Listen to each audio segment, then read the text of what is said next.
കൃപ നിറഞ്ഞ മറിയമേ, നിനക്ക് സമാധാനം.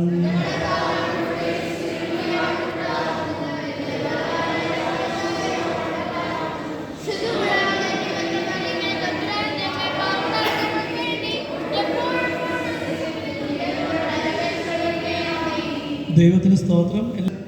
തുടങ്ങാം. അതിന് മുമ്പ് സ്വാഗതം ടീച്ചറിലേക്ക് വികാരി ഇത്രയും ബഹുമാനപ്പെട്ട ജിനി ആൻഡ്രൂസ് അച്ഛനെ ഈ ഭാരതദിവസം 25ലേക്ക് സ്വാഗതം ചെയ്തു.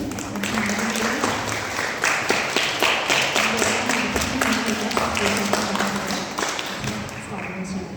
അടുത്തായി നമ്മുടെ ജഡ്ജസ്, മുൻ സൺഡേ സ്കൂൾ അധ്യാപകരും സീനിയർ മെമ്പേഴ്സുമായ ബഹുമാനപ്പെട്ട mister Shabu Paul, mister Binoy Kuriakose, പിന്നെ കൂടാതെ സീനിയർ കൊയർ മെമ്പറായ വീണ ദീപു, ഇവരെ ഈ ബാലകലോത്സവത്തിലേക്ക് സ്വാഗതം ചെയ്യുന്നു. അടുത്തതായി നമ്മുടെ എല്ലാ ടീച്ചേഴ്സും, ജഡ്ജസായിട്ടുള്ള ടീച്ചേഴ്സുണ്ട്, ടാബുലേഷനിലുള്ള ടീച്ചേഴ്സ്, സ്റ്റേജ് കോർഡിനേറ്റേഴ്സ്, എല്ലാവരെയും ഈ ബാലകലോത്സവം 2025ലേക്ക് സ്വാഗതം ചെയ്യുന്നു. എല്ലാവരും എഴുന്നേറ്റ് നിൽക്കാമോ?